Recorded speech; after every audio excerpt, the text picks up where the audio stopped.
Hi, I'm Justin Arnett Graham. And I'm Nariba Shepherd, and this is Terms of Service. At Osito's Tap, which I'm so excited about. How are you? I came from Rogers Park today. Mm-hmm. I read 1.5 books. Love that. It was a lot of fun. I got immediately lost when I got off and walked in the opposite direction because I'm bad at map reading. You're fine. But I made it. Yeah. Yes, you did. And everyone has fed me today. It's been real nice. Yes. So it has been I'm doing pretty good. Peak hospitality. Yes. So thank you so Yes. very much. Of course. Checking in with you. I'm great. I'm wonderful. Sick nasty. Grateful.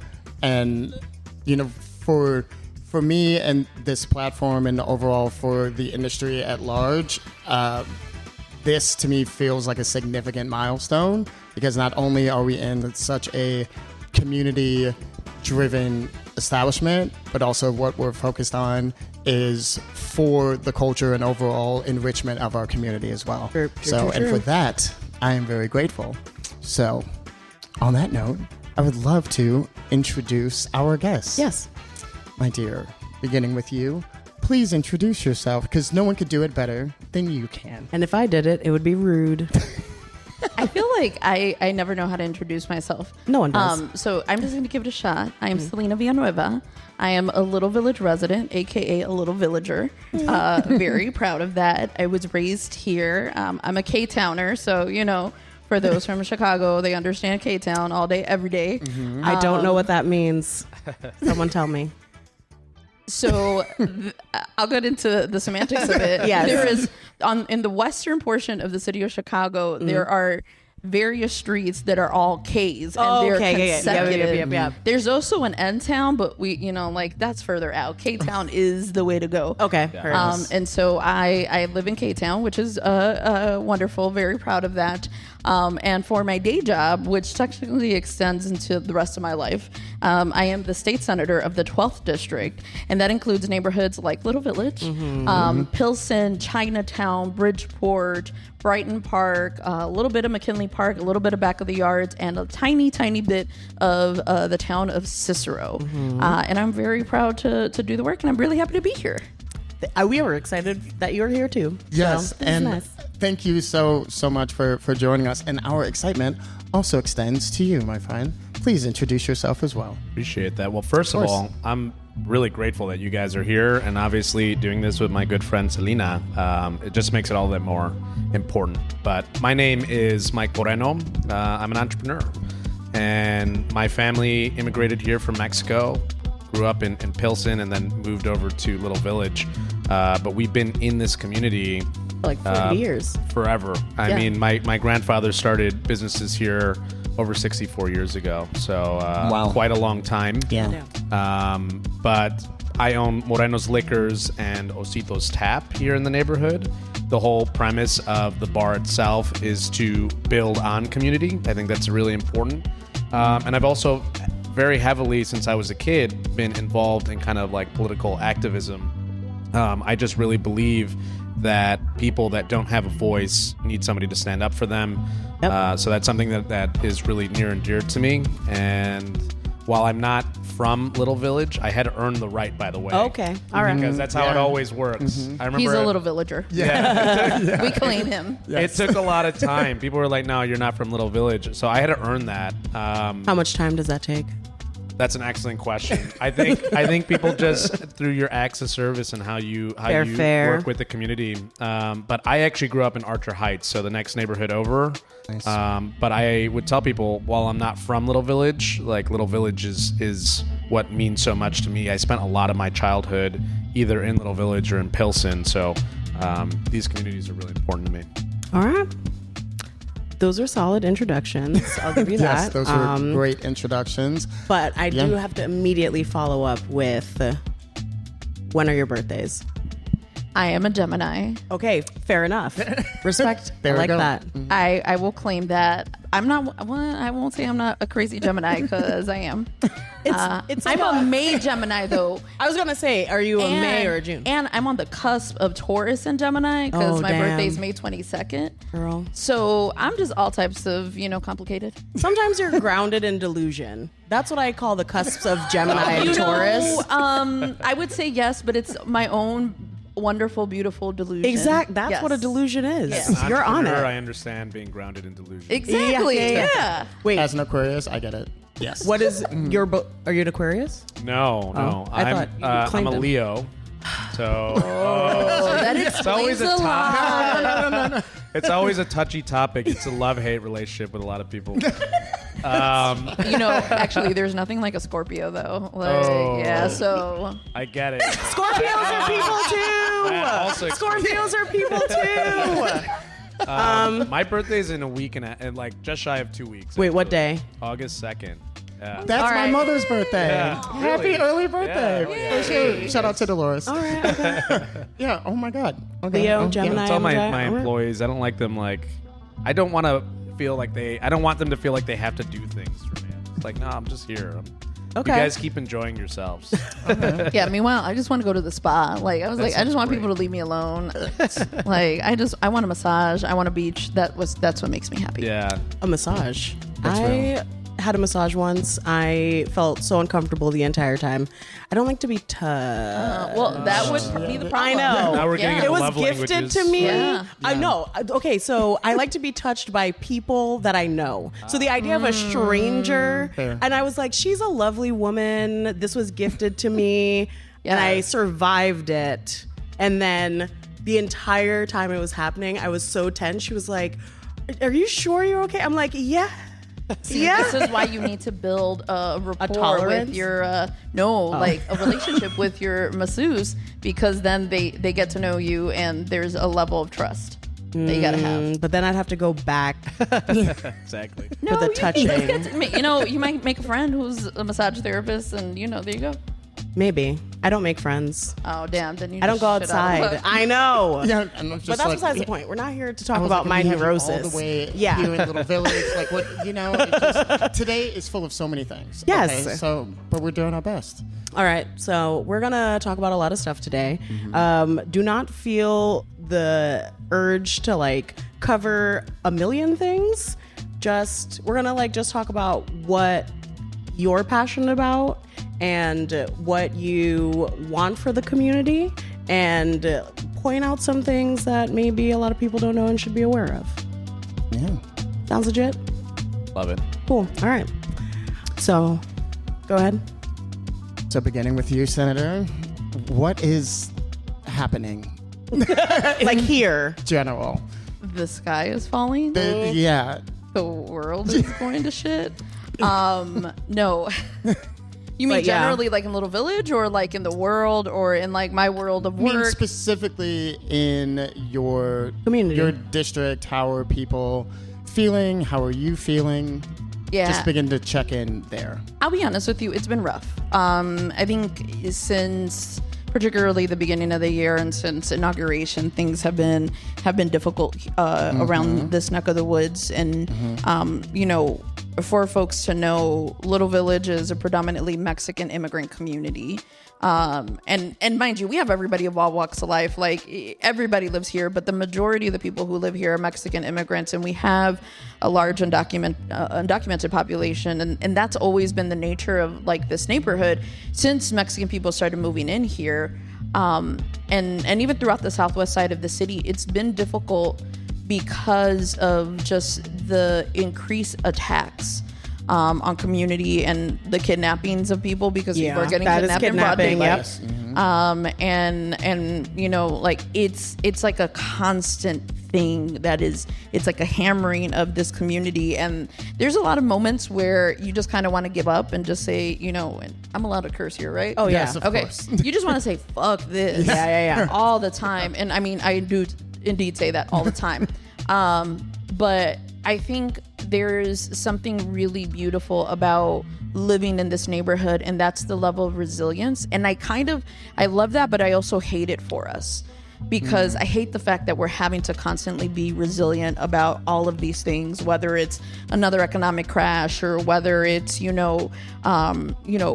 street violence, gang violence, gun violence, or whether it's what's happening right now with ICE basically becoming the Gestapo. Yeah. It's really, really hard, but in the middle of all of that, it's beautiful to see that people are still finding joy.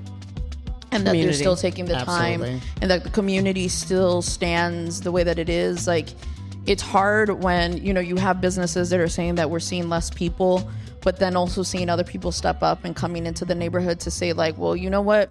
Maybe that Saturday night date that we might have taken in Fulton Market, we're gonna go to Little Village, Yeah. which is what I, you know, encourage people to do. Like, it's 1,000,001 great restaurants. Also, we're at my favorite local watering hole and the place that I'm like, I love coming here, Ositos. But there's such great spots here on 26th Street and in Little Village, and in Latino communities, Mexican communities throughout the city.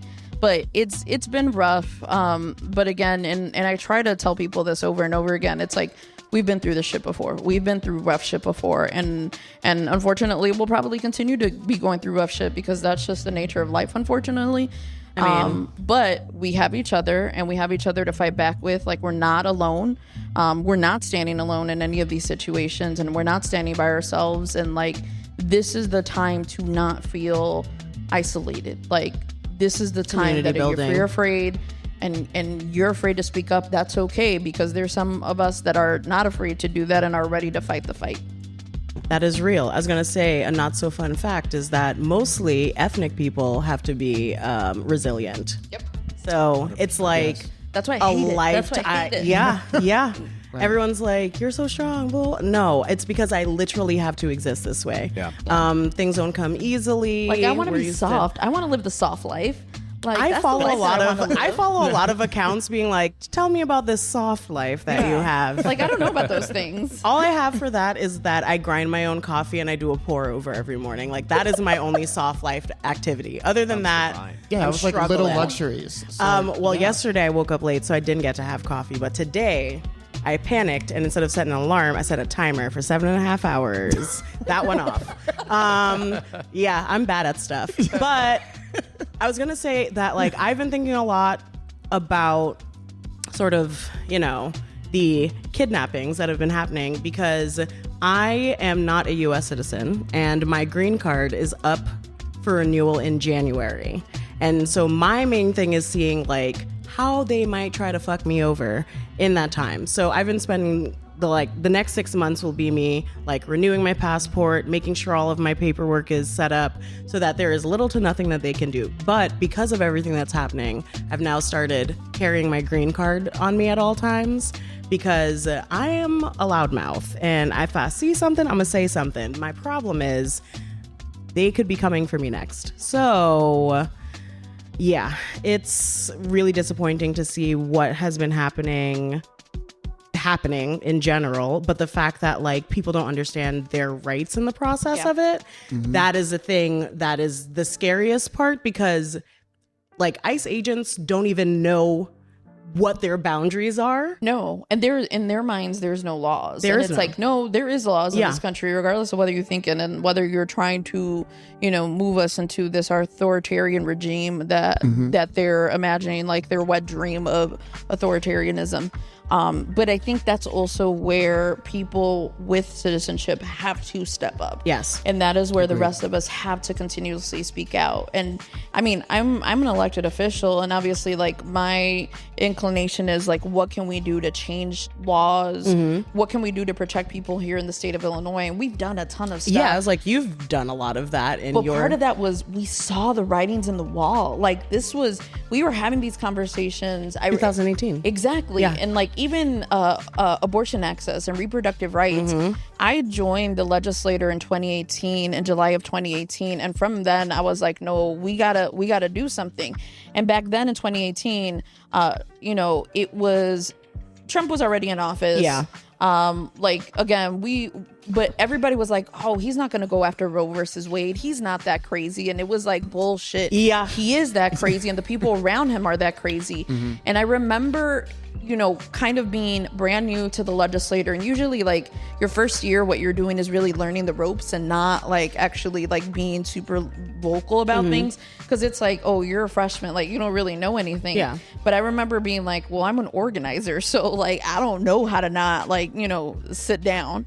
And we pushed and pushed and pushed, particularly the freshman women of the House, to codify into state law the access for abortion rights, because we're like, no, we know what he's going to go after. Oh, yeah. And sure enough, a couple years later, it was that. We also pushed to close private and public detention centers in the state of Illinois because we knew what the fuck we were going to do, what and they were going limit to like the corporation between the state Exactly. and the government. Yeah, I did a lot of creeping, and I saw that Research. I said the same thing. Yeah. I be creeping. You're well informed. Thank you. There we go. I said Yes. that's all the stuff that I just said. But no, in 2016 I was sort of like, no, I knew what was going to happen, and I feel like I was surrounded by a lot of people, specifically white people, who did not see the writing on the wall. Exactly. And I was like, I'm from a third world country. I'm prepared for this. And surprisingly, it's like we're almost 10 years from that point, and it's like I felt like an episode of The Simpsons. And Yeah. it was just like Yeah. predicting everything that was going to happen. I mean, The Simpsons has predicted a bunch of things. Yeah. There, that's voodoo. don't even get me started But on that. 'Cause it's- so I am a conspiracy theorist. Same. When it comes to The Simpsons. okay. wait, So, what's your I was favorite like conspiracy theory? Wait, of The Simpsons? No. Or just in general. So I watched a lot of Ancient Aliens. yes. History Channel. Tell me more. My dad loved the History Channel. So first of all, I do think that it was indigenous people in Mexico that made the pyramids. Yes.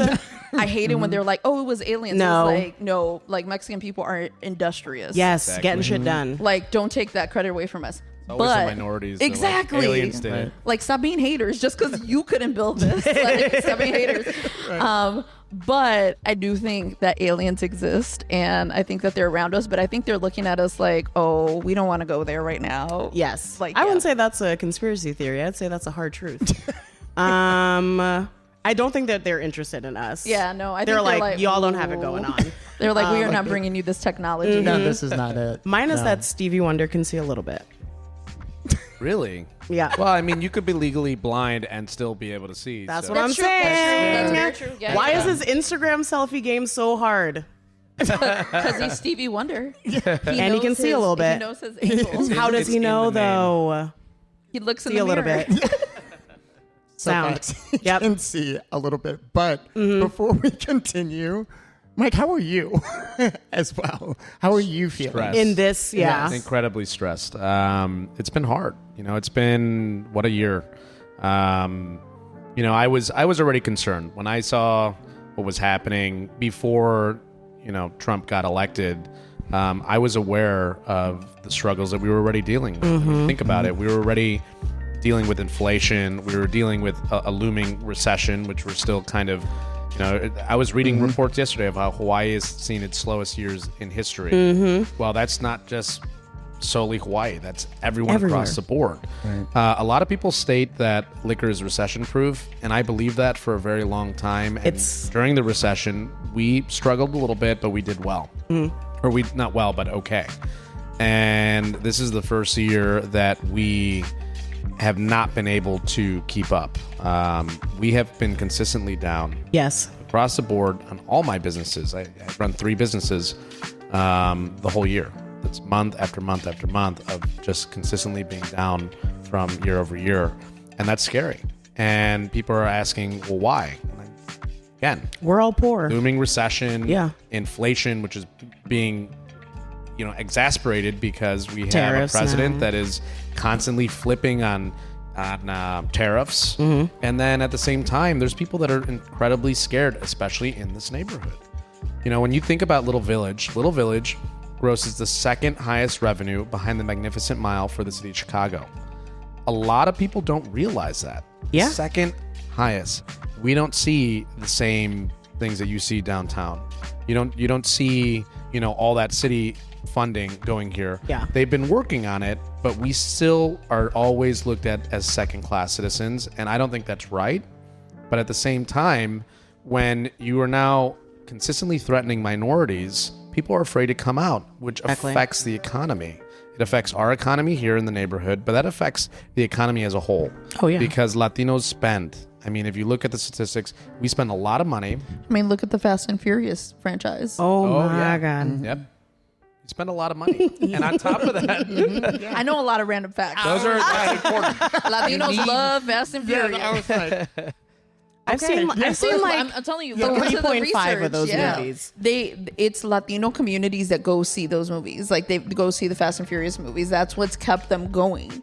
it's the family. It's the family of it all. Mi familia. Yeah. okay. All right. Yeah. I've seen 3.5 of those movies. No. I get No, it. I get it.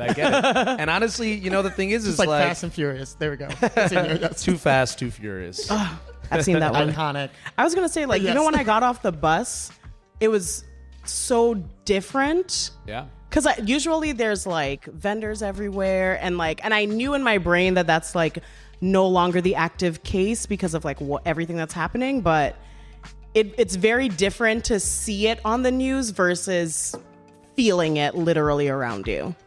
It's scary. Yeah. And minorities, Latinos in particular, make up a large percentage of entrepreneurs. And small businesses I don't care what people say, small businesses is what keeps the economy going as a 110. whole. And if you are now threatening minorities because we're minorities, because we wanted to come here for the same reason everybody else did. Why are people coming to the U.S.? Because they wanted to feel that American dream. And that American dream, unfortunately, feels like it's dead. My father immigrated here with my grandfather. The whole reason I would not be here and I would not have the business that I have today if it wasn't for my grandfather. He opened up small bodegas, grocery stores in the neighborhood. My dad learned everything in the grocery business. And he said, liquor doesn't spoil, so I'm going to open up a liquor store instead. I mean, he's not wrong. Yeah, exactly. And we've just built off of that. But we've continued to ingrain ourselves in the community because we want to take care of those that have taken care of us. But without us, imagine how drastically different the landscape would be.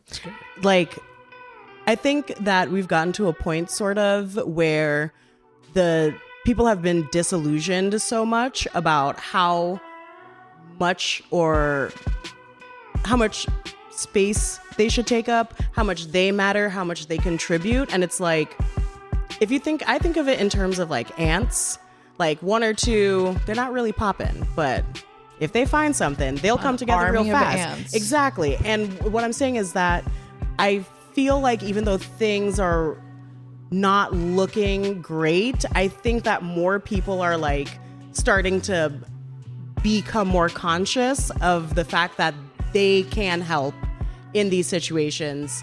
They have a voice. They have a voice. But we need to stick they could together. build. Yes, they can build, and there's a community that's here that's ready to support them if they want to like make something new. I think that it's hard to get started, especially when you feel like there's no support on a larger scale. And like, I know a lot of the money from Little Village is going into Little Village, and they're not getting any outside help. But I think it's a testament to the work that like people like you in these communities have been doing, that you're sustaining something. And that's a beautiful thing. Not a lot of neighborhoods are very self-sufficient, especially in Chicago. I think part of that also comes from, it's the pride of the neighborhood, but it's also the intentionality of it. I think in previous iterations of like the people who represented us, first of all, we were gerrymandered to help. And purposely done so. Like, I think before this past census, Little Village was cut up into pieces in different state level districts, not in the congressional district, but like in the lower level districts, that it creates a problem. So like, if you don't have a consistency of somebody that's representing the community that has an invested interest in the community, and I don't mean because like I get like, ends because I'm supporting things, but like that's previously what a lot of the people in these positions used to want and need. And it was like, you would come and they would come to the small business owners and be like, okay, so where's my cut of it, or where's my part of it? I don't operate like that because I'm not trying to go to jail. That is a big value of mine. Like, I'm not going to jail for anybody. That's Not the no only man, soft life you're like. and no corruption, no That's none your of that. soft life That is choice. my soft life. I yes. can't jail. Same. I literally talked about that earlier today. I'm afraid But of jail. I still get that from people where they're just like, you know, I got this from somebody last week where they were like, yeah, like, guys before you know, like, the expectation was always that we needed to help out and we needed to do XYZ. And he's like, this individual was like, you've never asked us of this before. And I'm like, because when you succeed, like, that just makes all of us look better. Like, that just makes it easier for me to do my job. Like, I don't need any of that. First of all, I need a good drink and some good food, which, you know, I find obviously in abundance. Here. Yeah. I got you. Exactly. But other than that, like, I'm like, I don't even need a thank you. Like, I want to do my work, because if you're doing good stuff and it shows, like, my job is to help highlight that, because then that helps to build the response to say, like, well, why Little Village? And it's like, this is why Little Village. Like, this is why, you know, these types of neighborhood. Like, I don't need all of the additional stuff. Like, all of that, you know, like, again, because I'm not going to jail, but also because it's like, that's not how this is supposed to work. Like, when you're hiring people from the community, like, that benefits all of us, because they're more than likely going to the grocery stores here in the community, or they're also, you know, shopping at some of the other places here, and like, that benefits us all at the end of the day. But I think, like, that's for me is what's always been ingrained. Like, I'm second generation, like, community service. My mom did community service work growing up, and that was like, those are the values that she instilled in us, was like, we can't help change things for the better if we're not here, and we gotta make the investment and be present and show up, and like, and it really does depend on how you show up in the neighborhood. If you come around talking shit about people and talking shit about how bad the neighborhood is, like, what do you think is going to come to you? Yeah. But I'm like, for every horrible thing that has happened here, there's always been a beautiful response from the community to show unity, to show support, and to show that we're here, and that we're in community together. And so, like, for me, that's what it's about. I'm a firm believer in karma, and like, very firm believer. And I'm petty as shit. I'll wait. Petty LaBelle. Yeah. You got to take care of each other. You know, I've learned everything from my father. I have the utmost respect for everything that he's done as far as political activism and in general, just in politics when he was younger. And that was a lot of the inspiration for me. But, you know, that's always passed down. As I grew older and I saw and I listened more, my grandfather was the same way. My grandfather would take the shirt off his back, quite literally, to give it to someone that needed it. Oh, yeah. And that's important, you know, because money... Yes, money is important. We're all but it's sharing the not same everything. $20 bill right now, Exactly. so it's fine. You know, it's not everything. If you're not working with passion and you're not doing something with intention, then money's not going to come. You know, money always comes when you care about what you're doing. But the most important thing, and I had made a promise, I'm not even joking. I made a promise to myself when I was probably 10 years old. To not go to jail. To not go to jail. That was my second promise. But my first promise was that if I was ever successful, that I would always give a portion of my paycheck back, because there are people out there that didn't have the same upbringing as me, that didn't have the same opportunities. I'm well aware of that. I completely understand that I was given a leg up because of how successful my parents were. But my parents wouldn't have that if it wasn't for their parents. And it comes down generational because of that, but not everyone has that opportunity. So I would rather give someone else that opportunity as well. But you know why you have that? Why do I have that? Because you're not white. Yeah. Yeah. Yeah. Because a lot of times, and we spoke about this in the recording yesterday, kind of, which doesn't mean anything because time means nothing when this is going to be loaded to the internet. But like, I think a lot of it is when you're used to having to wait for something to happen, wait for change, wait for acceptance, all this stuff. Like, you have a level of patience that cannot be lost. It's like a generational thing. And I think if you believe in what you're doing And because your family has instilled that in you, it's a sense of pride. And it's a cultural thing to want to like keep that going, because not everyone has generational wealth. Not everyone isn't. We have trickling generational down. resilience. That's what I'm saying. Yes. Yep. And trauma. Mm-hmm. So it's like, I think people take for granted that you have to always work hard, No matter what. no matter what. And some people are just like, if I can just accept this money coming in whatever means, and you don't have to like actually get your hands dirty or like see the way that it's impacting people negatively, so you don't want to do that again, you're gonna make the same mistakes over and over. I agree. One thing that I want to say in regards to that is just personal experience, to where just really being so disconnected and really frustrated, because ever since, Senator, how you had mentioned, since the inauguration and all of that, it's just there has been this disconnect from understanding the value of the person that's next to you, that is a part of your community. Not the value of the person that's next to you because of whatever sort of transaction is at play, but like genuinely giving a shit about the community that you're a part of and how everyone is adding to that ecosystem. And it's really affirming to hear how it's so anchored and not having that be a reality. So I mean, when we went to go get tacos across the street, the owner said that you were a good girl. And I was like, that's nice. You're like, there we go. That was a good omen. Here's look. That, See? how did they say it? That's what I said. I want to know who it was, first of all. Wait. I think her name is Laura. Oh yeah, so that's Okay.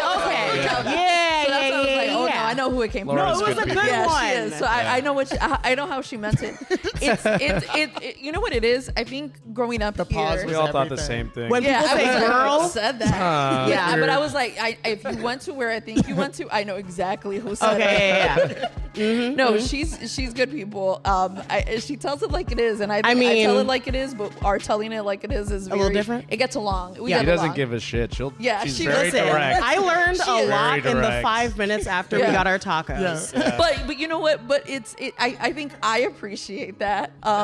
It's community. I That's agree. community. It's That real. is- It's real. But also because I think like That's and Southside. it is. It's Listen, I grew up in it's a Jersey, Celtic. and as soon as she opened her mouth, I was like, "You would beat the shit out of someone," and I You're like, like I'm it. home. The I'm nicest home. people you Respect. don't want to fuck with. Exactly.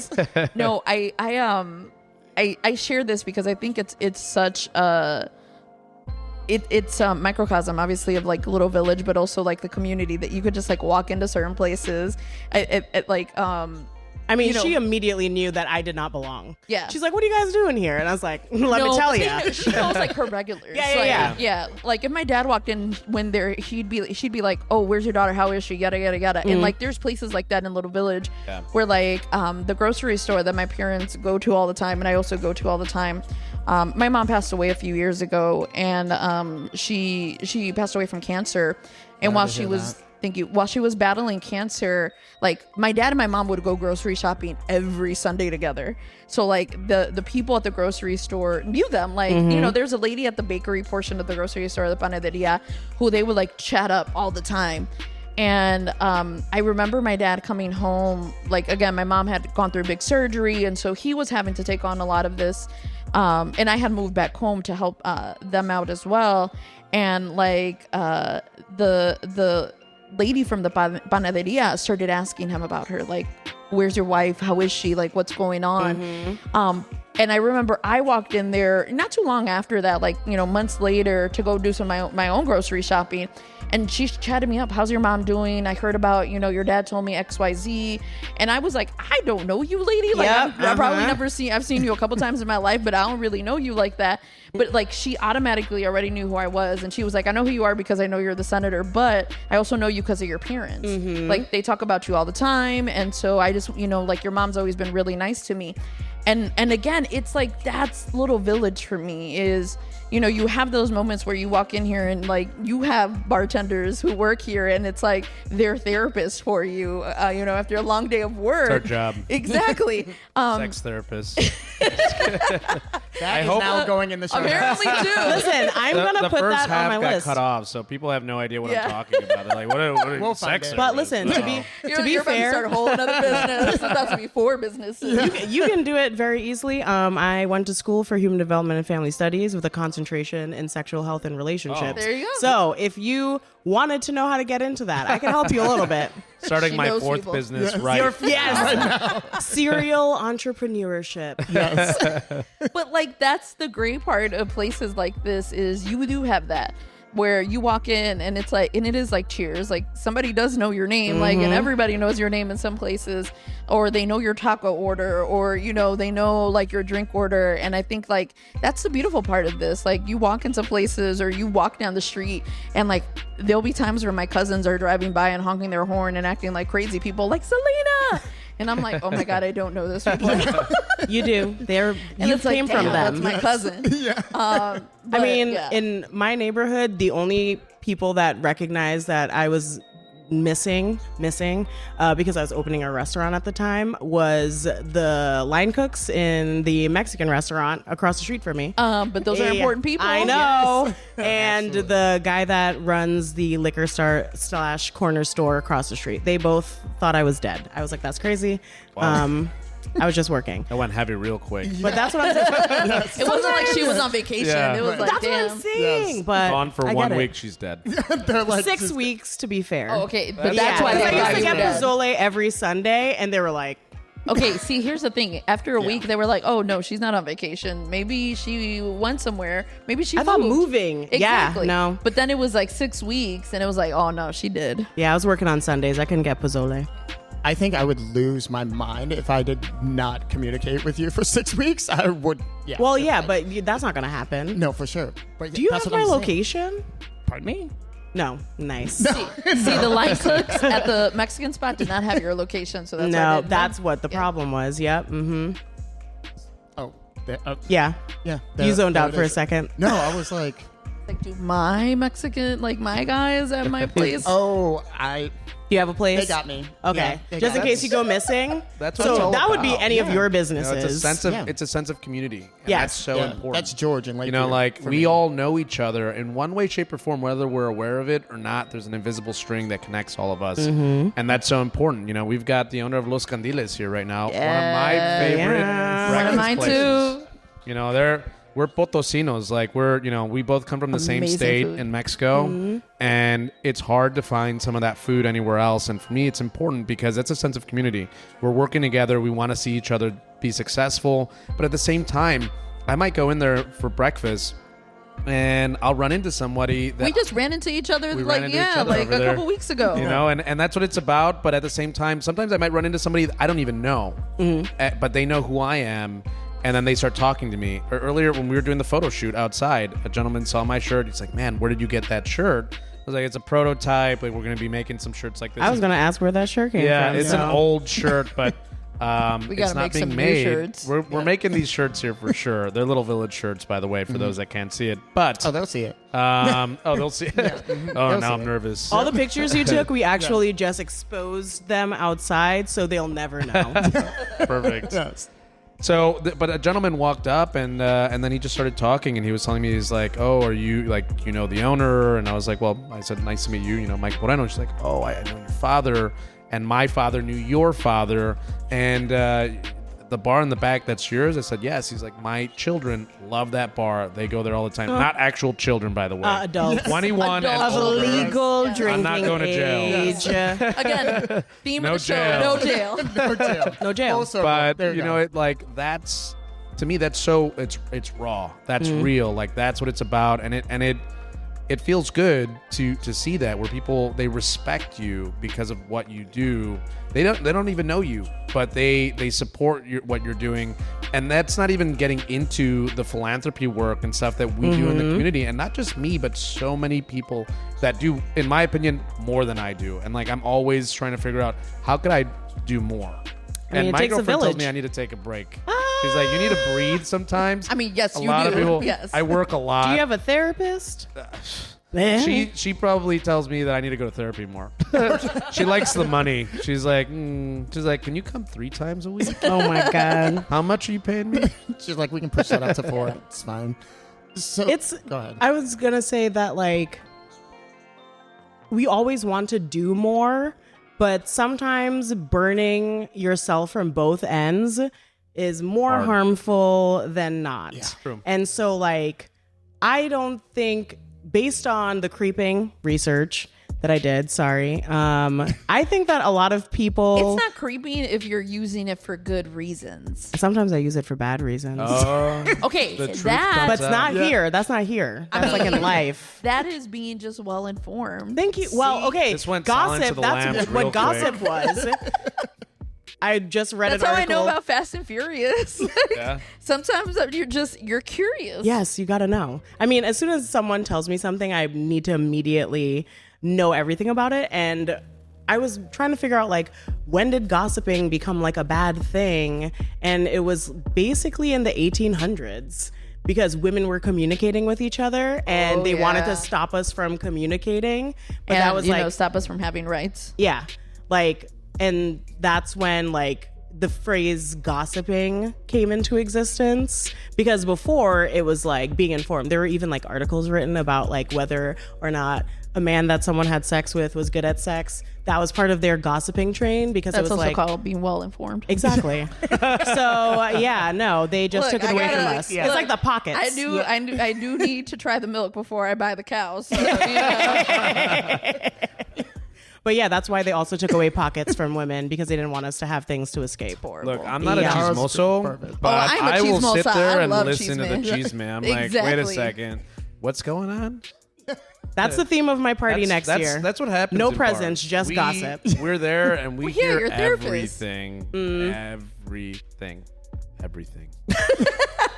I am very proud to be a chismosa. I love the chisme. Proud chismosa. Exactly. Exactly. Proud chismosa. Because I know all the things. Again, this is why I know about Fast and Furious. But no, I think it's just, I'm generally curious about people and their nature and why things happen, but also because people got juicy stories. Like, yes, I want to know about so-and-so having an affair with so-and-so. Like, And that's... I love how there's so many different words for it. Exactly. Like, for me, I was just like, oh yeah, give me the tea. Exactly. Yes, I want love all of the that. tea. Yes. And I am All a of it. tea drinker. Okay.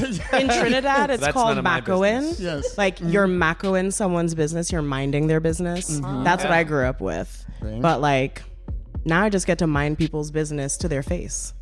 I mean, like, it's like people who are like, oh, I just enjoy people watching. It's like, what do you think when you're people watching? Like, you're making up stories in your head about what the hell is going on with those people. Like, I just want to should know do what's that. actually happening. I just am like, that's me. I just want to know what's actually happening. I'm not making up anything about them because my reality is skewed. Shout out to Molly, my therapist. She's helping me with that. But I will say that in communities, especially like with the nature of the game right now, what sort of like information should people be aware of? And it's not gossiping so much as like, know your rights, don't open doors. Great question. Yeah, like what are some things that you know that people may not know about their rights in these situations? There's a lot of them. And it's one of the reasons why we work with a bunch of the organizations in the community as well to help educate people on their rights. I think it's one of the reasons why people in the current White House, who I don't want to call out by name because they suck. Well, our attorneys will be like, you can't say that. So Yeah.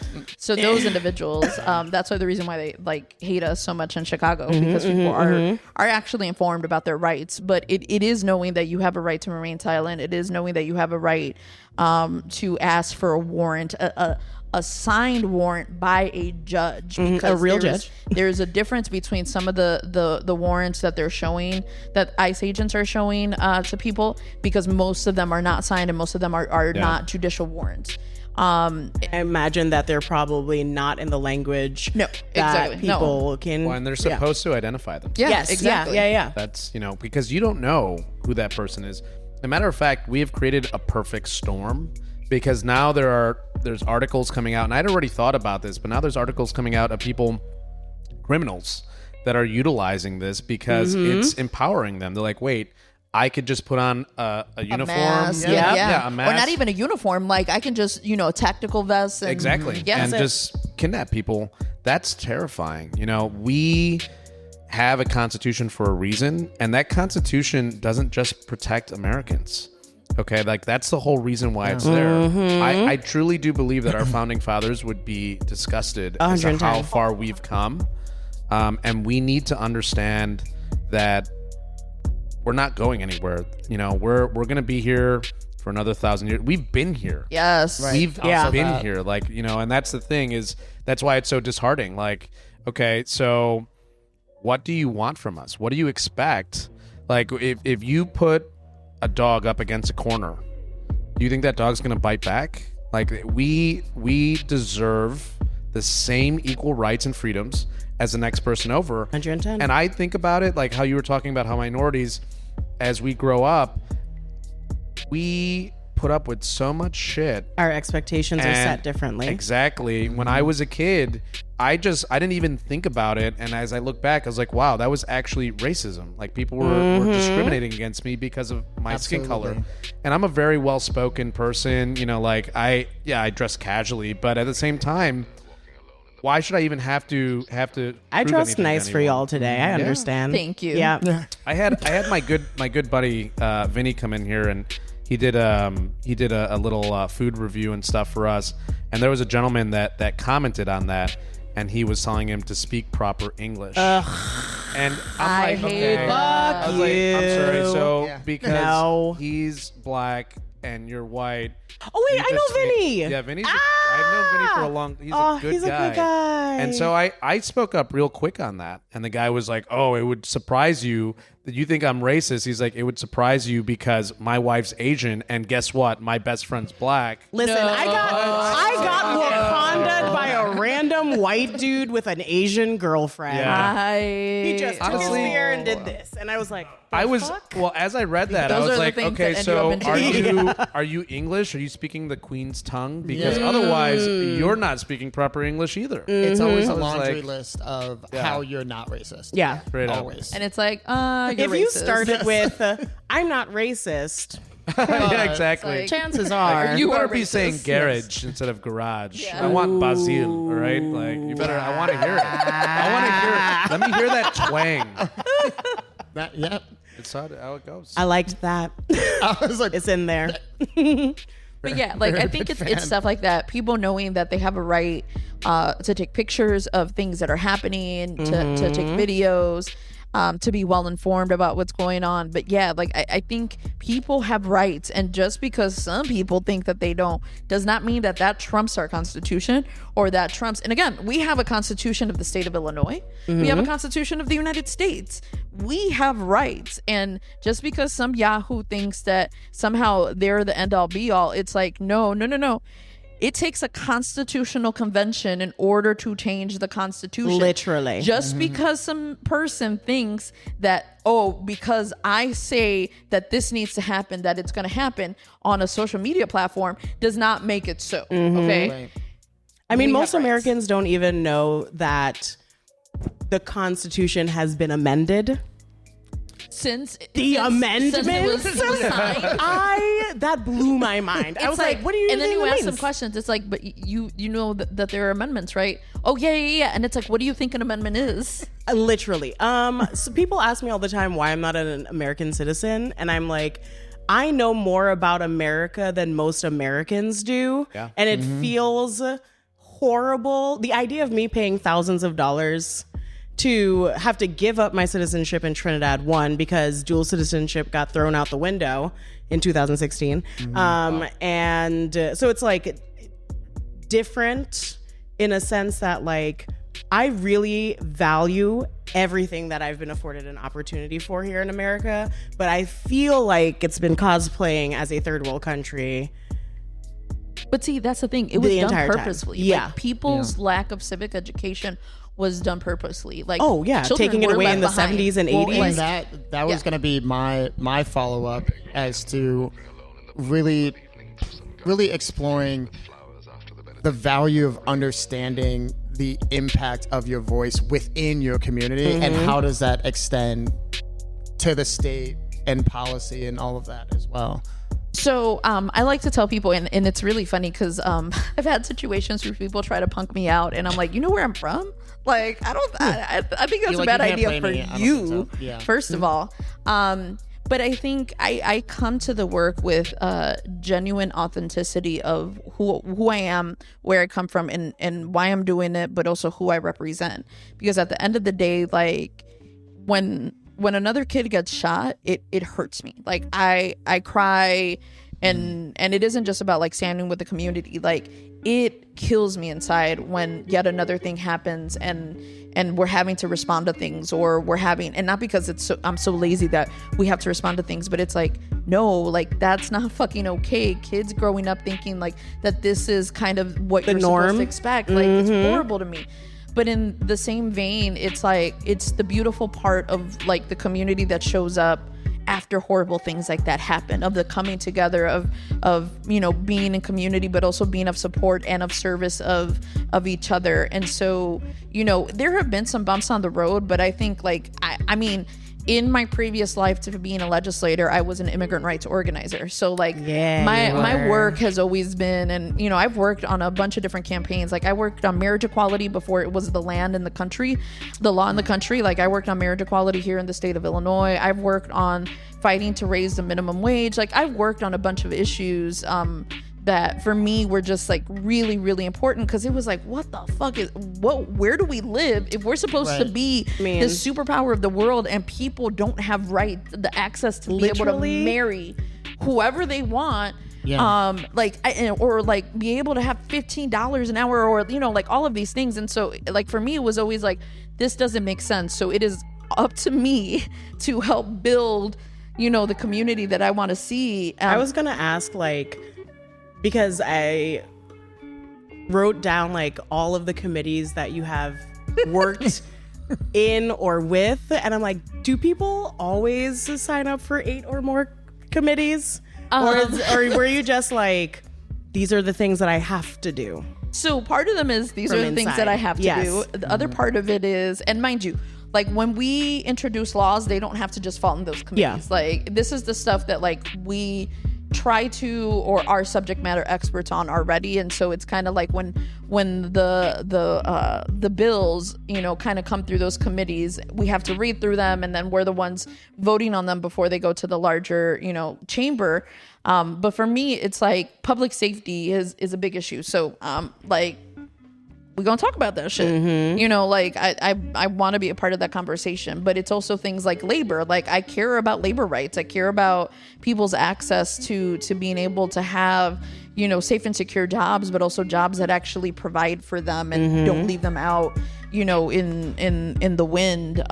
You know, there's other things that some of it is thrusted upon me because we also have leadership in different chambers. And so there's a Senate president that runs the Senate, and then there's a Speaker of the House that runs the House of Representatives. And so the Senate president is like, you like work, so here, we're gonna get you to do more work. But again, like, I'm an organizer, so I'm used to going on like 5 hours of sleep, and but it's like, it's part of the adrenaline that you get from like getting good work done, but also being able to stop shitty work from happening. Because it's like, yo, that's a horrible law that would hurt a lot of people. And I'm not about to stand for that. But, you know, on the other side, it's like, this is great. We got to push for more. And I think, you know, like, there's a lot of people who hate on the state of Illinois. And a lot of people who are like, oh, I would never live there, like, yada, yada, yada. And it's like, no, because we actually believe in people's rights, and like, we actually uphold also, those. maybe we don't want you. Exactly. Right. Like, stay where you come from. Like, we don't need you here. But anybody who wants to move here, go ahead. We accept you because I want them we to are welcoming. stop telling people about Chicago or Illinois. It's already crowded. Too many people. I know that I'm a transplant. Already horrible. I know I'm a transplant, something. but like, thank you. There's a difference from immigrating here and being an actual transplant. Yeah. I feel like the transplants. I moved from Very Vermont Yeah. here. Well, here's the other but thing. I'm not from America. Yeah. So technically I'm a transplant. But everywhere. here's the thing, because I do think it takes like a while to become a Chicagoan. I've been here 12 years. 10 Exactly, years. you're Chicagoan. Chicagoan. But you appreciate it. You can't Yes. come here and be like, oh my God, I hate this and I hate that. And it's like, and it's not like the small When I things of first like, got can you here, eat a though- Chicago hot dog? It's like, Oh no. I was distrustful when I first got here because people were nice. People are nice here. And will I grew up actually on the East give you Coast. directions and to yeah, places? except no one told me that it wasn't diversity, it was diversity. So when I was trying to find my hotel on diversity, everyone was like directing me to diversity, but not correcting me. And I was like, that's were like, too yeah, nice. diversity. Tell me. But and walking, meandering. But then I realized that's just like in certain areas. There's also, I mean, like, there's also places where it's like there's a Cairo, Illinois, but it's spelled Cairo, Illinois. Yes, there's a Trinidad, Illinois. Yeah. People Yeah. thought I was from there when I said I was from Trinidad. You know, there you go. Crazy.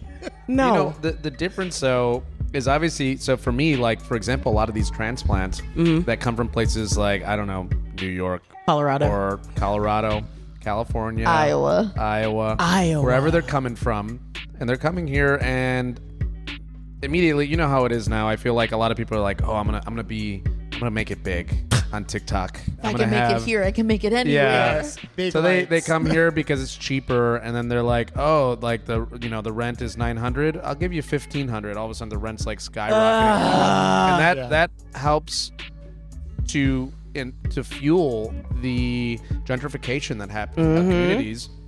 And at the same time, and it's so turning from ironic. race to class. Yeah, Who it's can classism. afford to live. Well, yeah. and you'll see those same people on TikTok posting up like the best food, the best Mexican food in Chicago. And it's the same places, and it's they the all same suck. Places, it's the same places. They're all and horrible. It's a bubble. It's never past Roosevelt. Yeah, No, Yeah, no, no, yeah. It's like, okay, Yes. so you went to 4 neighborhoods in the city of Chicago. There's Yeah. how None of many them neighborhoods here. here again? Like, come on. And so it's I'm disheartening. so and mad about that. No, it pisses me off. It on pisses me those off a lot. on those reels, I just comment boo. I don't even like say anything. I'm just like boo. And then occasionally, like weeks and weeks later, it's like 1,000 people have liked your boo. I'm like, yeah. Yes, because those places suck. Like oh my God, I am so irrationally and rationally angry about that because And it's rationally. like Grounded in like, delusion. Yeah, Yes. it's like why? Like there's so like it'll be like brunch spots, and I'm like those all suck. Yeah. like none of them are actually good. Like why would you do Just that trending. to people? But also, like, then they don't ruin the spots. Yeah. That's true too. That's true too. Because I like to gatekeep my spots. Yes, Sorry. yes, Sorry. yes. I tell people I do that about a Los lot. Candiles. I tell people, I was Gatekeep, like, girl you can only boss. go with somebody from Little Village, but after that, Yeah. you are not allowed to go I back. tell my South Side folks, and then like there's just certain things because I've done it before where I'll tell people, and all of a sudden that place blows up. Yeah. I'm like, oh, That's like Oscar. No. Anytime, like, from Tata Tacos? Yes. Here? Okay. Anytime he posts something and someone's like, where'd you go? He's like, your mom. I'm like, yeah. Because it's like, yes, you want these places to be successful, but also, depending on who you tell, they're going to ruin it for Well, everyone. because also it's just ensuring those places are sustainable, right? Yes. Like sustainable Yes. within their own community because you're sharing space. I mean, I also in want your a community. table. Like, I want to Yeah, That too. Like, That's what I'm yeah, talking a about. table. And that's what, like, so Los Candiles, which is one of my favorite spots in Little Village, and it's very near my office. Like, I'll tell people, like, people will be like, oh, where do you want to do lunch? And I'm like, I'm at the office. Like, there's a couple Candiles. places here, but let's go to Candiles. And I'll be like, but no, you have to go with a little villager because we don't like outsiders. So Be you scared, you be have to very go scared. with a little villager whenever you go, because they'll check you at the door and be like, "Are you from Little Village?"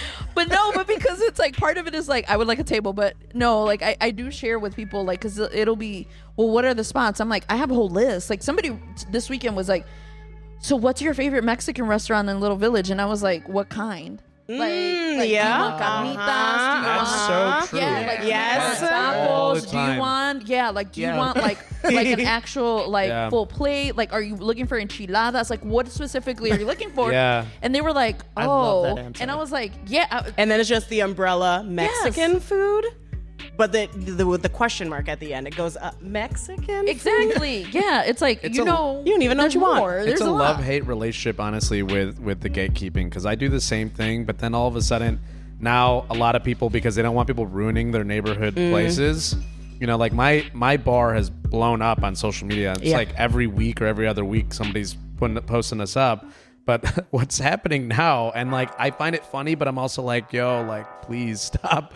Where there's people that are posting up, like they'll be like, oh yeah, like I love Little Village. There's always a lot of gangbangers right in front of the place. My I'm like, that's God. not true. They're lying. I hate when they. It's and I'm like, what? come on, you know. And so yeah, Very so much haters. Well, yes and no, because someone will be like, oh, I just don't want people to like blow your place up, and I'm like. Okay, but at the same time, like, you gotta go to the extreme. Yeah. I'm like, are you talking about the Mexican men that are always going to the shooting in liquor there. store? I'm like, Like, that's not what's happening. I would say, Not true. like, when I moved to Chicago, thank you, it took me 3-ish years before I went to Hyde Park because everyone kept being like, it's so dangerous down there, blah, blah, blah. Like, love Hyde listen, Park. wait. But I then... am offended as somebody who went to school in Hyde Park, all, like from 7th through 12th grade. I am offended that somebody said Hyde Park is dangerous. Really? That's because what I'm saying. The UFC professors are gonna throw a book at you, like what? Like, and so If it allows me to I... buy a building over there cheaper, by all means, please. It's very dangerous. It's- I want a house in Hyde Park. Yeah, So, they do like, have beautiful architecture in Hyde Park. I had like not been down there ever, and then my roommate was graduating from her social work program, and she's from Arkansas. Yes, and her Arkansas, Illinois. is that a place? I'm joking. I would have believed you. No, she's from like Grubbs, Arkansas, and it was like her and like her entire family, a lot of white people. And we all went down there, and I was like, this is nice. Like, Hyde Park is nice. They were like, I thought this was going to be scary. And I was like, Harry someone Potter lied to- architecture at the it's U Chicago. beautiful. The Evanston of Chicago. on the Literally. south And side. then I realized it was like, The college students playing soccer in the Midway, like that's Beautiful. what's gonna I scare think you it's away. the people It is. that are telling you that this thing is dangerous. And it's like, I went to high school and middle school in New Jersey, in Orange, New Jersey, which has the same murder rate, allegedly, as Southside Chicago. And it's 2.23 square miles. And I literally would like, cops would pick you up and give you a ride home during May because of gang initiation. Because There was like a month for gang initiation. in Orange, yeah. Oh. Yeah. It's like, it's a big thing there. Like, they're now starting to get out of, they're starting to get more funding and getting out of like the projects sort of got taken down. They're working on like getting the crime out. But I realized that like, I wasn't afraid of it, but I was like going off of the information that I was told because I'm new here. And as soon as like that clicked, I was like, oh, where are other places that I can go that people have been like, no, it's scary. And like, I be popping off. I went to high school in Hyde Park, so that's why for me I'm like I am offended because I was taking the bus in 7th grade to get to Hyde Park. I was bussed out of the neighborhood basically for most of my education. I was bussed out of here, but like all throughout high school I took the bus and the train to get to Hyde Park every single morning and every day back. And for me it's like the influencers that are going around, they're like, these are the best spots. It's like, what do you know about the Harold's Chicken Shack on 87th, as opposed to the other places? Yeah. Because I'm like, you know nothing. Like, what are you doing? Like, and again, or even the differences in different places, or the fact that that's a different franchisee than this franchisee. Mm-hmm. And it's always been like mind-boggling. Like, I love the city and I love going to new places to try new things in different communities. But I think like, especially for me, like I grew up with a very Chicago experience where we were bussed out, but also like, and coming from one neighborhood and growing up and like in my formative years, I was surrounded by Black people all the time and coming home to a Mexican community. And it's like, that's the reality of Chicago, but also the beauty of Chicago, where it's just like, yeah, I grew up eating, Harold's. I grew up eating ribs and bibs, and like, and knowing Okay. that. Yes. Or the Jamaican spot where we used to go because we had off-campus lunch at Campbell Academy. So like, Yes. I was off campus with my friends, but also because I enjoyed the South Side. But I remember my friends would come to Little Village and they'd be like, we want burritos, but not like the pretend burritos. We want real Mexican burritos. And then their minds being blown of like, oh my God, this is the best Mexican food we've ever eaten. And it's like, I hate it when people don't broaden their horizons or open up their minds to like the possibilities of everything. And, you know, like I'm a longtime Little Villager. I wasn't actually born in Little Village. My family moved from the northwest side to the southwest side when I was in about second grade. So I know what you mean. You were a north sider. Yeah. North side Mexican. It's like, So I I am felt a it. born north sider who moved to the southwest side. But like I grew up around poor Puerto Ricans, poor Mexicans, poor black folks, poor white folks on the same block. My brother was in Cub Scouts, and that was who was like in Cub Scouts was everybody. Yep. My sister and I were in Girl Scouts, and again, it was all these little like kids from working class families from all these different places. So I grew up eating, you know, Jordanian food because I had a friend who was Jordanian. Grew up eating Puerto Rican food because of Puerto Rican friends. Obviously, grew up eating Mexican Gotta stop food talking because about food. I know I'm hungry, but like these I don't know how y'all are hungry. I got fed 3 separate times by Well, people here see, today. yeah, there you go. Today. But like that's the beauty of that, and anybody that closes their mind to not understanding the diversity and the complexity and just the beauty of the food, but also the cultures here in the city of Chicago, it's like you're not living true Chicago. Yeah, no. Once you bridge open that yourself gap. up, yeah, like then you experience the I always greatness tell that is people like Chicago. that. I'm like, just grow up. Just grow up. Try something new. Eat something different. Like Ethiopian food popping off here in the man. city. One of my favorites. And, you know, and that's the thing is like, okay, like like eating with your hyper-segregation. Yes. Or segregation in general. You know, Yes. Chicago is the most hyper-segregated city in the world. I've been all over the world. I've never seen a city as segregated as Chicago. To now. But up to like up to this day. Yeah. That, and it, you know, it's so interesting. But at the same time, we got to change that perspective, and we got to change what segregation means in Chicago, at least, because we need to bridge that gap. Like, okay, yes, the segregation that happens in Chicago is one of the things that makes Chicago also beautiful in the sense of each community has something to offer, but we also need to be able to respect our neighbors and work with them. Because me growing up, I grew up around a lot of Polish, and some of my best friends were black, and I had family that were Filipino, and I didn't view that. I wasn't like, oh, like, you know, We're what's going multicultural on? as Yeah, fuck, that's yo. important. Yeah. Exactly. We need to respect each other. We need to empower ourselves by utilizing that. Yeah, we're a hyper-segregated city, but that's the beauty of Chicago, as long as we're respecting each other. Yes. That we need to take that word back in Chicago. Respect? Because respect in general, 100. Yeah, you know, like if we want to really make change, we got to stop saying, "Oh, well, you know what? I'm Mexican, you're Puerto Rican, or you're black." Oh, yeah. We can't do that. I did that in We're- 2016. Yeah. When I realized that people aren't looking at me and being like, oh, you're Trinidadian. They don't give a fuck. I look black. Yeah. And Yeah. everyone's going to be treated the exact same way. And I realized that, like, growing up, Caribbean parents always, like, did this thing where they were like, don't be like black people. Like, they think that black Americans are lazy and all this like stuff. You're and it wasn't differentiating until, yourself, like, yeah. I was a full adult, I was like, whoa, Sharon. Calm your tits. Like, we're all in this Sharon or boat together. Sharon? Sharon. Sharon. Yes. That's my mom. Oh, She's not listening to I this. love it. She is not fucked listening to up. this. But that's the thing, like, when you are accustomed to, like, everyone trying to, like, hold on to their own culture and values and stuff, like, yes, my work ethic is different because I like make this statement all the time, like, I am one stop off of the slave trade, and I could have been in America. But instead, I'm from an island that gained its own independence, and I have a sense of who I am, and Black Americans don't have that. And I feel like the same thing has happened slowly over time with other cultures that are here in the US. Like, the big thing with, like, Cinco de Mayo, like, what is that? Yeah. What does it actually mean? Nothing, because America has, like, made Losing it into our this thing that identity. has nothing to do with actual Mexican culture. Yeah. It's like, Yeah, we have something similar where you can't be too paisa or you can't be too Mexican, like because you still have to be like acceptable in, you know, kind of like in American culture.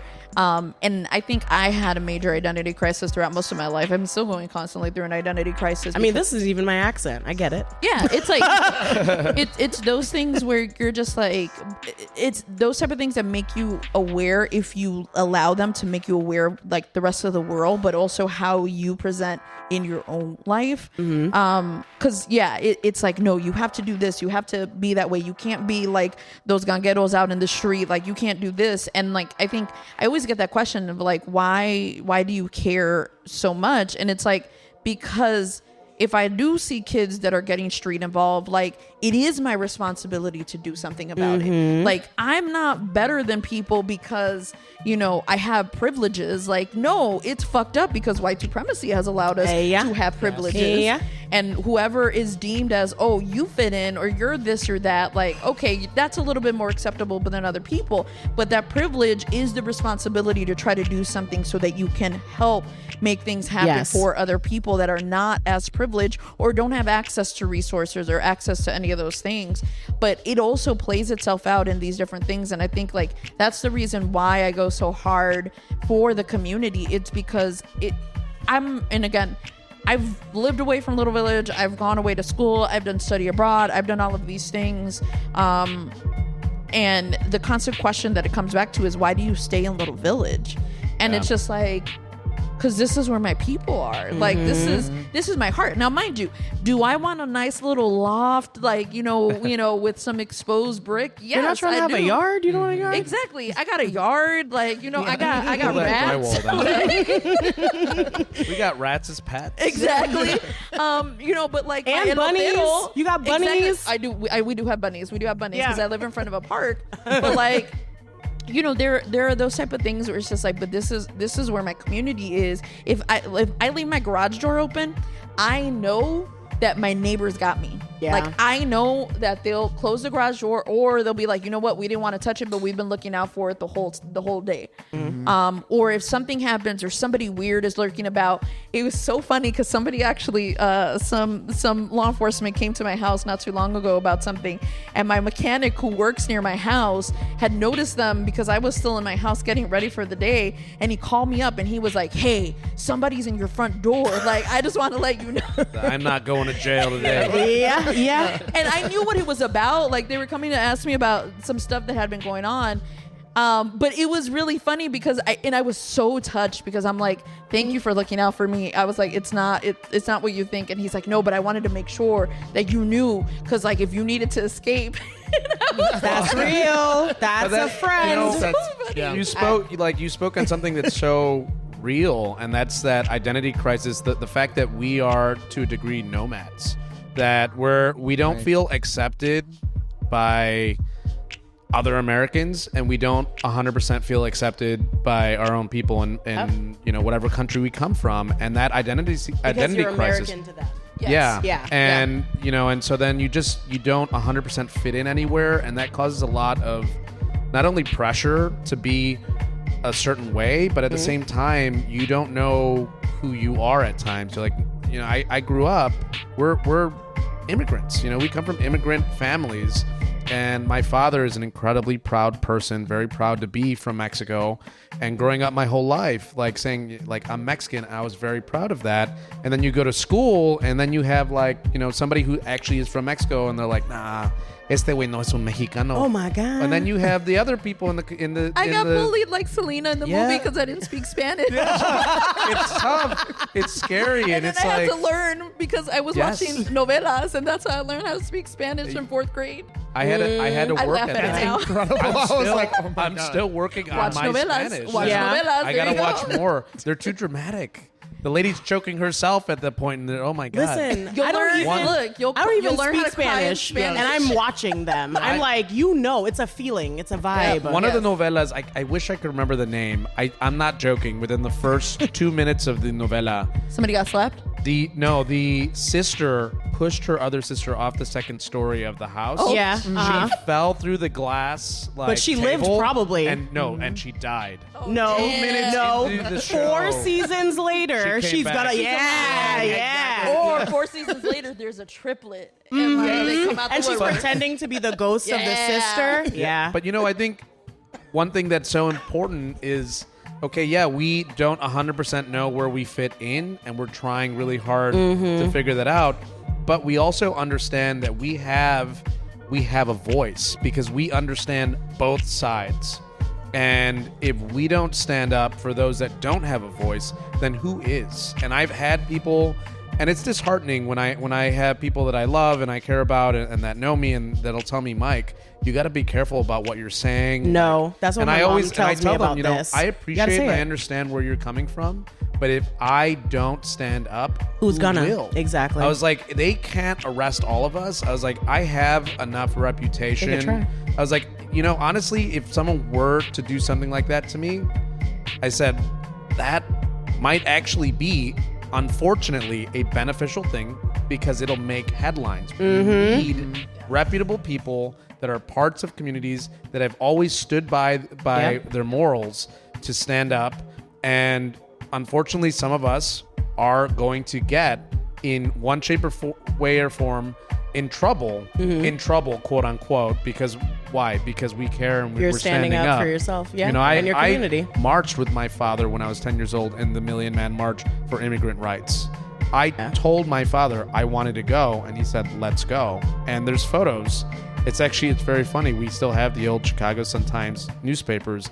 And if you have to put a magnifying Was this a 2006 one? Yeah. Yeah, I And want March in that one too. the magnifying glass, you put it up, and there's very clearly, me and my dad, very small, but if you look up, we're right there in the front. Yeah. And that was important because my dad immigrated here and my grandfather immigrated here, and they've done so much. I care so much about my family, but that goes past that because my family is now the people here. Yeah. We need to stand up. I hate hearing these stories. I don't like to see my girlfriend scared and worried about her family and my neighbors worried about their family. And that's not right. No. We have worked so hard to get to where we are, and we deserve better. I'm tired of being treated, and not even me. I'm tired of other people being treated like second-class citizens because we all deserve that exact same American dream. The Italians, the Germans, and everybody else came here and they did the same thing. The difference is the skin color. Yes. Well, I like the argument that people use where they're like, yeah, Irish people weren't considered to be white until X, Y, and Z. And I'm like, shut your mouth. Shut your mouth. Because they were still afforded privileges, even though I will say that a 23-year-old boy who came into...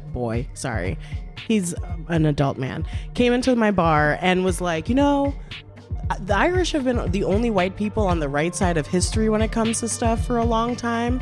And I think it's an island thing. If you are on an island... Yeah.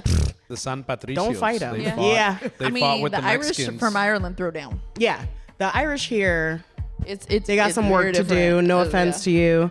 Because they've always been repressed. Yes. No matter what. Yeah. Because why? Because they were Catholics. Yeah. I was Catholic too. I guess I am still Catholic. It's like, I love like, it. I was. We're all Culturally we're all in the Catholic same is the boat. thing. I'm culturally Roman Catholic AF. The guilt deep. There you go. Yeah. But I'm not going to change anything. I'm out of there sweating during confession. I didn't even do anything. I stole a piece of candy. And, oh God! I'm going to hell. Like it's been a long time since I've had a confession, and I don't think the priest is ready for my confession. don't- If it's I don't go after back 10 because it's years, scary. you have I'm to gonna be start like, over. can we just lump them all together? Because me telling you all of this, I think is just gonna freak you out. I think so. you should separate it into genres. The first Science Sunday, fiction. First Sunday, conspiracy theories. it's a series. I've been It's a lying to series. myself. I got it. Yes. Second Sunday, I ate pork. I My bad. It's all about balance. Yeah. So, yeah. Go ahead. Well, Jinx. thank you. As we are coming up on time, a few things that I wanted to talk about is, are there any things that you're specifically excited about that's coming out of Springfield and how that connects to the population here in Little Village and the 12th district as well? There's always good stuff that's coming out. I mean, it's hard won, and it's hard fought. Obviously, we have capital grants that are coming out to help particularly community-based organizations to build their buildings and help make things happen. We have Jen here from the Little Village Chamber of Commerce, and Hi, we Jen. recently got the Little Village Chamber of Commerce some money to help get their building, a new building that was actually used to be a bank, to help get that project started to help more small business owners here on 26th Street. There's constantly good things. I mean, there's also shitty things that happen, and it's rough. Like, anybody that tells you that going into government is easy street is lying to you. Who said that? I don't know, but it definitely ain't. But I want people to know that in our state's capital, there's not much to do, but there is a lot of good work happening to help protect people, to protect their rights, and to fight back against the things that are happening on the national level, and that you do have people that are standing up to make sure that there is something between you and what's happening in the rest of the world. True, yeah. Now, we can't be there every minute of every day, but we're trying to do what we can in the space and in within the jurisdiction that we have of the state of Illinois to be able to protect people. So for bodily autonomy, we have a lot of trans community members that are moving to Illinois because all of their access to healthcare is being nullified in other states, and it's like, you know what, you are welcomed here in Illinois. Like, you are welcome to come here. If you're wanting to contribute to the state, you are welcome to come here. And that's for anybody that is wanting to be a participant in what we're doing here in the state of Illinois. But it's also, look, as shitty as things are, there are some really great things happening, and we have to find the moments of joy. Yep. And we have to understand what's going on. And I need people to learn the internet is out there, and yes, you can't trust everything on the internet. But it's called an encyclopedia.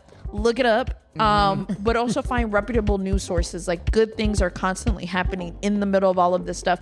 And yes, often it seems like doom and gloom, but no, there's good things happening. There's kids that are winning awards, and there are people that are opening up new businesses, and there's wonderful things that are happening, and we have to celebrate those moments. True. Thank you. Absolutely. And That was Mike, real. anything like from the community perspective, from a business perspective, how are you feeling? Like, what are the wins that you'd like to share? Yeah, it's been some very heavy times, and I feel like a lot of times I have to be here and I have to put on a smiling face every day, and that's hard to do. Yeah. That's very hard to do because I also get discouraged, but we have to remember how important it is to stick together. Yeah. I think that is the most important thing, is like, I'm always here for the community. I'm always here to fight for those that don't have a voice. But when we're talking about that, like, we need to talk about safe spaces. We need to talk about spaces like that. That was the whole point of building this bar. Yeah. Is this bar is meant for everyone.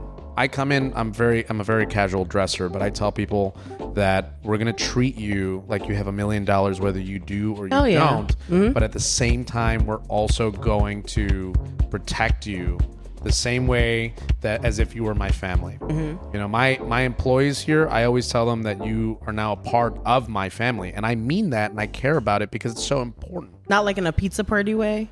I love pizza. I mean, I love pizza parties. Can we not? Yeah, can we? I am hungry. I haven't eaten lunch yet. Fair, sorry. I'll stop talking about food. But talking in a about, meaningful way. Yeah, Yes. in a meaningful way, and what that means is getting out there and really working with the community members. I'm a part of the SSA Special Service Areas, and I manage the finances in the community, but that also gives me that opportunity to talk to more local politicians. That gives me the opportunities to talk to the governor, to talk to the mayor, to talk to the chief of police. And voice the concerns of the community. While I'm dealing with the finances and I'm going to be fighting for the businesses of the community, I also talk about what's affecting the community. And I wish I could do that on a larger scale for more places in Chicago. But what if you could, though? I've been asked many times. I'm well aware. I need to take care of myself first. Damn right. Yeah, it's important. Yeah, that's Put really the the only mask reason why I on haven't first, gone sir. further is Yeah. because I have a lot on my plate. You know, I do so much, and I always, the thing is that I beat myself up is I always feel like I could do more, and that like with That's the passion- immigrant in you. Yeah, like I always feel like I'm not working as hard as the next person. I always feel like I'm not working as hard as my father or somebody else. But Imposter syndrome. it's so real. It's raw. My but therapist said that's a good thing because you'll never slack. yeah. It's But like sometimes I'm tired. I'm Yes, tired. I'm me tired, too. Grandpa. me. Same. Well, too damn bad. But talking about like, for example, one of the great things that's happening is like the NOF grant Yes. in the city of Chicago. Had a rough start when it came out, but I've really seen the progression. The growth, with it. yeah. And I have people that come up to me that'll say, hey, I see that you are a prodigy of the NOF grant. What do I need to do? And I always tell people I'm always happy to talk to you about how to start a business because we need small businesses. We need those places. And The lifeblood. I truly do believe that small businesses, and I'm not talking about major corporations, small businesses is what builds a community. Oh, yeah. I've always talked about, for example, what we're doing here in Little Village. People are worried about gentrification. Don't sell. Reinvest in your community. Continue to buy. I'll show you the keys to How do to that. do that, yeah. Because that is how you build a community. That's how you build a wealthy middle class. That was the call of my people. Paletas. Yeah, I was like, I hope we could hear that in there. The bells Yeah. of the paletero. Yes. the deep breath I took, like, Let me tell you something. That's what the sounds of Little Village is both soothing but also hilarious sometimes. Because you can go from listening to Bad Bunny to Los Realeros del Norte to like some like other random thing. And hear the bells of the paletero, and then hear the horns of the elotero, and it's all like this like symphony. It's a song. of Little Village. yeah, the songs of your people. And Listen, paletas. I was Yeah. yes. So, as need we your notes? continue to wrap this up, Okay. Yep. since we do have some wonderful people here, would anyone like to step up and ask any questions to our guests here? Inquiring Don't be bashful. minds. Annabelle, I'm looking at you. Damn. Get over here. You don't have any questions. That's I love you so much. crazy. You're good. Anyone? I know, we're just amazing guests. That's what it is. Yeah. We left you I all mean, sleepless. a ton. I mean, I was gonna Yes. say, do you know what's going on with this like transportation situation? Is 74 bus routes? All right. trying to be, So you want me to what's break happening? this down? Yes, please, because All I don't right. understand it and I'm panicking. because I was a part of that. Okay. And I continue to be a part of that. Okay. All right. Sometimes people suck. Yes. No. So the Illinois State Senate did pass a bill before we left in May. Okay. Technically, our CTA, our public transit, because it's CTA, RTA, Metra, and PACE, have until January to basically develop their budgets. So right now, what you're probably seeing more and more is people left, like the legislator left Springfield, the governor didn't sign a bill, yada, yada, yada, yada. We still have time. The legislator will be going back to Springfield for a veto session in October, and that is when I think that this will all be handled. I think that there was a lot of conversations and had been ongoing negotiations. We had come to an agreement with labor, with the transit agencies, with everybody, but the House of Representatives has their own process, and so they're going to be undergoing their own process. We in the Senate had started this process about close to 2 years ago because we knew the writings on the wall, particularly because That's why the surveys started going out asking people about their okay. And so for the past couple of summers, we had been undertaking public forums with a bunch of the transit agencies through the Senate. We went to Elgin, went downstate, had a few here in the state of Illinois. I know this works because if you look back in the newspaper, you would see pictures of me yelling at the then president of the CTA, Dorval Carter, talking about the service and basically, you know, because again, I'm from Little Village, so I'm about that life, but also because I've taken public transit most of my life. That's and I was what I'm like, saying. don't give me a microphone and then not have me act a fool. But we still have time. People don't need to freak out yet, but this is an opportunity and this is a time for people to talk to their representatives. Most people don't know who their state legislators are, so look them up. It's very easy to find out who represents you at the state level, but engage your legislators on what you want to see in public transit. Because for me, for example, Little Village sits in a very weird location where you have to, in order to access a train system, you have to take a bus. Yes. In order to get to the Orange Line or in order to get to the Pink Line. But we have a huge population that works and literally services a lot of the industries in the rest of the city of Chicago and surrounding Chicagoland, that oftentimes it's the community members that live on the southwest side that are traveling upwards of an hour and a half to 2 hours in order to get to their jobs. And that's a problem because when you think about, let's say, and most of these people are not working 9 to 5s, but let's say for someone who is typically working 9 to 5, if it's taking you an hour and a half, 2 hours in order to get to work, what time do you have to leave your house in order to What get time to are you your waking job? up Exactly. to leave your house? What time are you getting home? And then thinking about, like, are you actually having time to live your life? Yep. So those are the things that we want to consider. Increase in public transit options instead of waiting 15 minutes or 20 minutes for a bus and it's a ghost bus and you're waiting for 40 minutes. Those are the things. Talk to your legislators and let them know, I'm tired of these things. These are my experiences. And this was the reason why I went off on the previous president of the CTA, where I was just like, I literally have a constituent who was telling me that day of the hearing that we had to wait for basically an hour for a bus. Yeah. I think it was like the 151. The Sheridan bus? Yeah, fuck that bus. Because that bus is in my neighborhood. The app had said that it was leaving. Exactly. There's no bus. Waited for the next one that was supposed to show up. No bus. And so it's like the 151 and the 22 are those. Yeah. That's a failure in the system. So speak to your legislators. Let them know what it is that you would like to see. Let the public transit know what you would like to see on that. Like, for example, I want to see one fucking app for Pace. Can we call it that? Transit. Yes.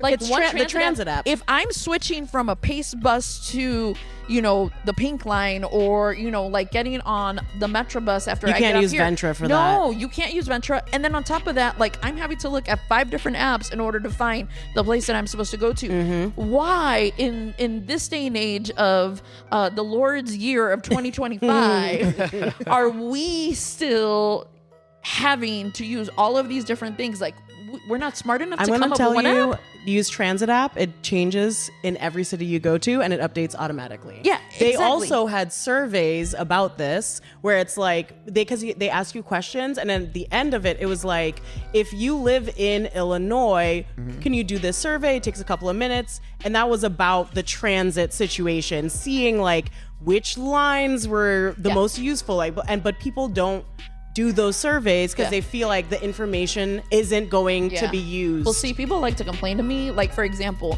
there's a big difference on the amount of carts that they have on the Orange Line train. On the Orange Line train, at any given point, it'll be between 8 to 10 carts because of the amount of ridership. Go to the Pink Line right now, it's going to be 4 carts. Yeah, I saw that today.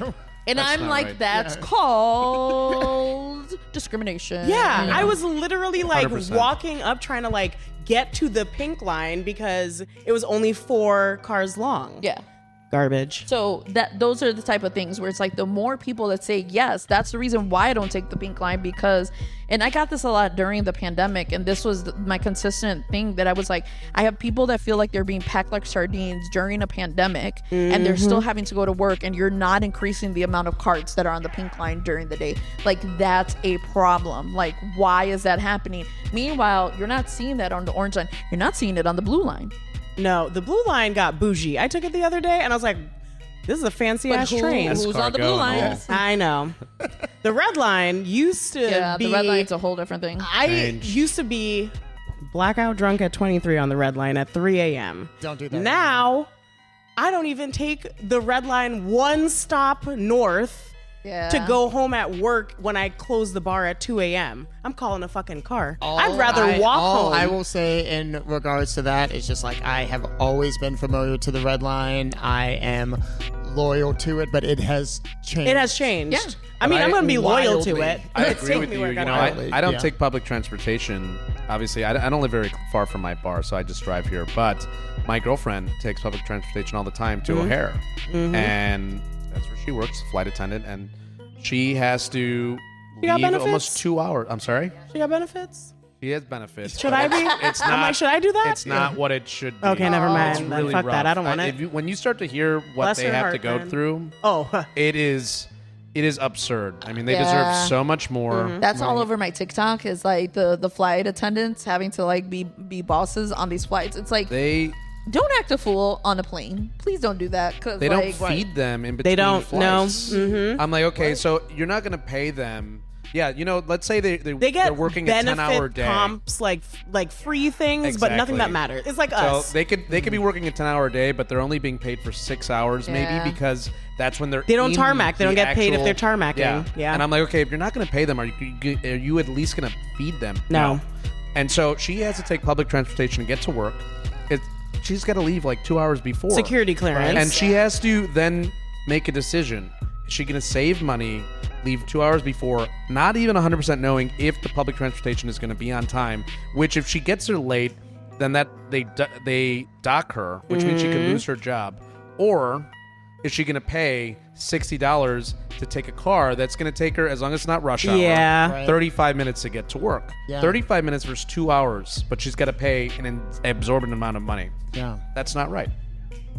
And you don't get paid for that shit. Yeah. No. Crazy. So anyway, we're working on it. Yes. There's still more to come. Thank you. Look, pay attention to what's happening in the news in the month of October, because we'll be down for 2 weeks in the month of October, and I know that this will be a continued conversation then, but I think that there are a lot of us that know and are aware, even those in leadership that are aware that we need to deal with this, because it is absolutely unacceptable to And it be doesn't- facing at least what the transit agencies are saying is 40% in cuts. What we Yeah. assume is going to be a lot more, and that's absolutely unacceptable for a world-class city like Chicago. And it's not just the city of Chicago No, that's impacted it's by this. It's the Chicagoland. yes. It's actually the rest of the state of Illinois. to be Illinois, honest with you, yeah. because we're also because some of the working- routes that they're cutting, Yeah. I know I said like Would be- 74 bus it would- routes, it would but impact like a lot of the rural majority voters, of them are in more rural areas, and that is something that they're probably not using apps. They're not doing the surveys, But and so that's like what they they're don't know using that to this get thing to is the going to doctor's happen. office, Exactly. to get to Social Security office, to get to the places that they need to get to. But yeah, Yeah. we're Do still working on it. surveys. Yes. Reach And out to your crime. electeds. Let them Don't know. do crime. Write a letter, write an email, hit them up on their DMs on social media. Like, let them know that this matters to you. And I think a lot of people are like, well, how are we going to pay for it? And it's like, again, the bill that the Senate passed also had, provisions on how to pay for it. But here's the thing, like, every time I take an Uber, I know like more or less where things are going. But it's like, if I'm going out and doing some Uber Eats, or like I'm ordering something from Uber Eats, and I know that part of that is going to pay for, and not to say that that's what's in, I think that, I don't remember if that was taken in or not out, but like, as someone who has the responsibility and also owns a car, like if I'm helping to pay for public transit that's going to decrease traffic for me, Yeah. I'm game. Like, Yeah. I'm game for this. Like, I have no problem with that. Like, but also because trying that's to gonna help protect the y'all. environment. Like, I'm trying to protect y'all Yes. from me driving. So give me That a is car. great, yes. Give me a train that has several cars on it. but I think like that's Bus one of those things that I passes. think like, people are like, oh, well, we're already paying too much, and it's just like, all right, but that's the responsibility. I'd of be like, living close your in a eyes and look at New society. York. Like, New York is paying Yes. like a lot more money Yes, than we are. The exactly. $2.25, $2.35 to get on And you're the literally train. waiting 5 minutes for a train, and you can get everywhere in New York via a train. So Yeah. yeah. They don't have air conditioning. They don't They have don't, air and it conditioning. smells. Sometimes you got to go like 3 or 4 I flights do down. appreciate the CTA for having air conditioning. Of all the places I've lived, Chicago's had the best public transit, and that's why I've been so fucking annoyed over the past year with them talking about this, because this has been like in discussion for like over 2 years, which is fucking rude. Because during the panini, they were like, we're going to charge you $75 for a monthly bus pass, when right before that it was $110. Wow. Which, as a line cook, that was money. Me spending $110 a month to freaking go from Rogers Park to Forest Park / like downtown, like, no. And so I pay a lot of attention to public transit because I am poor and I'm a bad driver. So that was like the one thing. All my friends were like, can you ask this question, please? And I was like, I will. We're working Thank on you. it. We're working on it. Yelling at us. I saw you look. Yes. Okay. Continue. Nope, that's it. That's all I got. Okay. So, thank you so very much. How was your time with us? It was like talking with old friends. Thank you. And also, can we make some Tonka. noise, please? Do not be bashful. Thank you. And so,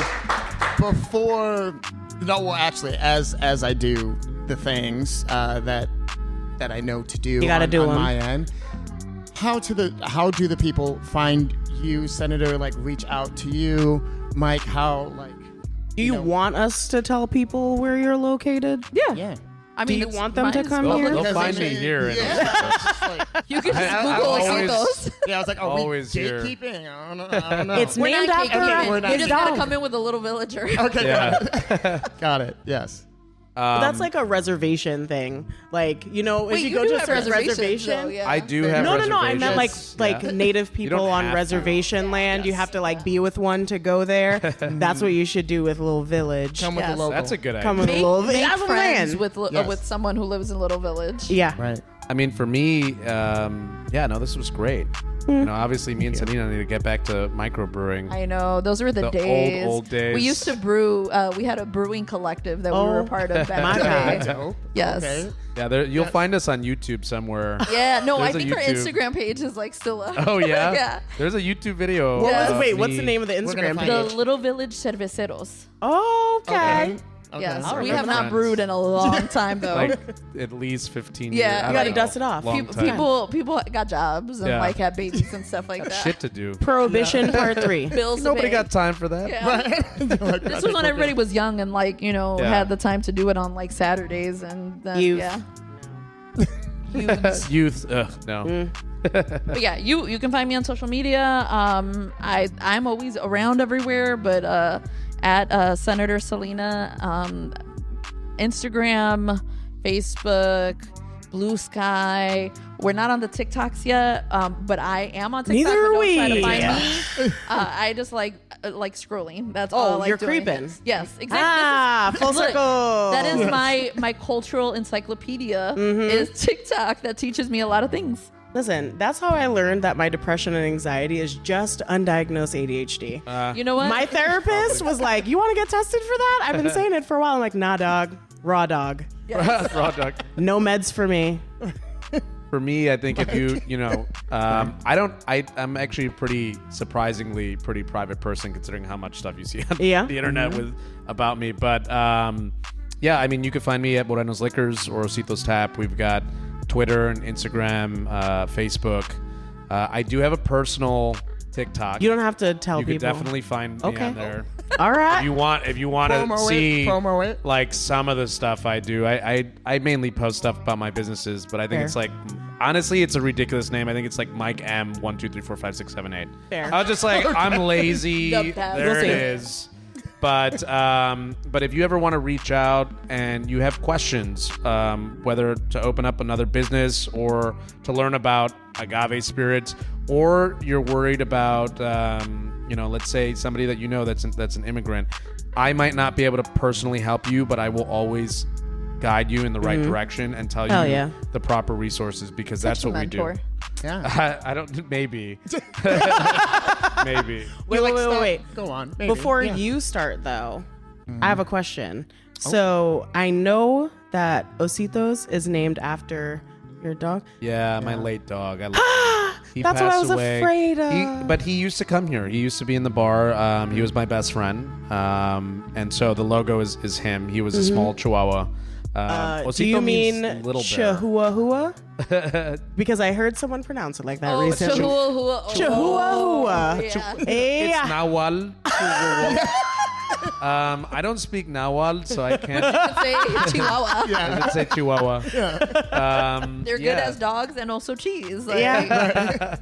That's a whole nother story. Yeah, sir. In another country, asking for Chihuahua cheese, they thought I was crazy. Oh, I was my. like, no, not the dog. That's a very Chicago thing too.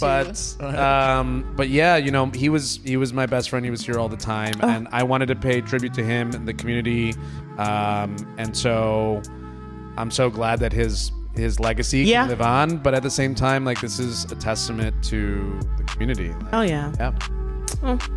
That's it. R.I.P. Osito.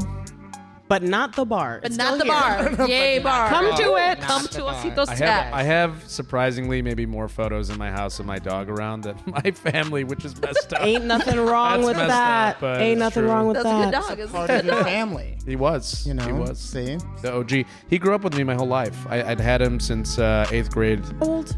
So I had him literally. He went through every, like, you know how it is. You go through your teenage years, and then you're like identity crisis as you're getting in your 20s. And He had to watch he lived you, through all of that, have many breakups problems. and all the other crazy stuff I had to go through. He was always by your side. He was always by my side. He's like, oh God, this Yeah. guy again. He's having another crash He was out. watching you like it was the novelas. And he was like, That's why you never got into them. who's going to be thrown out of the third floor? And the hit fact that that dog didn't glass have ceiling. anxiety surprises me. That was all I got. No, you're fine. Yeah. You're all good. Well, thank you for absolutely everything, and for everyone that is here. I have a few notes, and I would like to start with Thomas Moore of Deadstock Hospitality for the absolutely incredible beverages. Thank you so very much. Now, a note about Deadstock Hospitality is that they are a cocktail pop-up for forgotten ingredients focused on sustainability and philanthropy. So today we were enjoying a welcome drink that was featuring Nosotros Blanco Tequila. We also were enjoying the Tamarind Batanga and a Barbacoa, which has ginger, pepper, Good. Fresno chili, and agave and Delicious. citrus.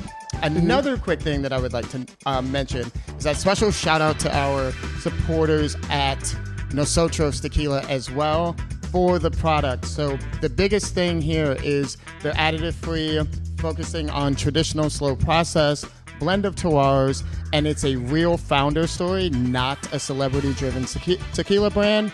And it started as a college passion project by the founder Carlos Soto, built on hustle, not a headline name.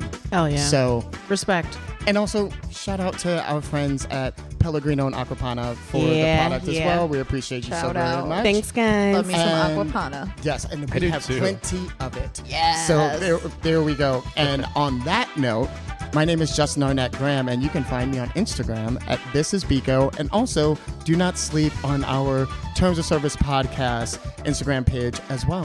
And Thank you YouTube. so much, my friends. Thank you. And YouTube. Oh, me. Yes. Yeah. My name's Reba Shepherd. Thank you so much for joining us today. You can find me on Instagram at Rebaru, Rebaru, and we'll see you eventually. See you out there. Yeah. Peace. Thank you. Thank you.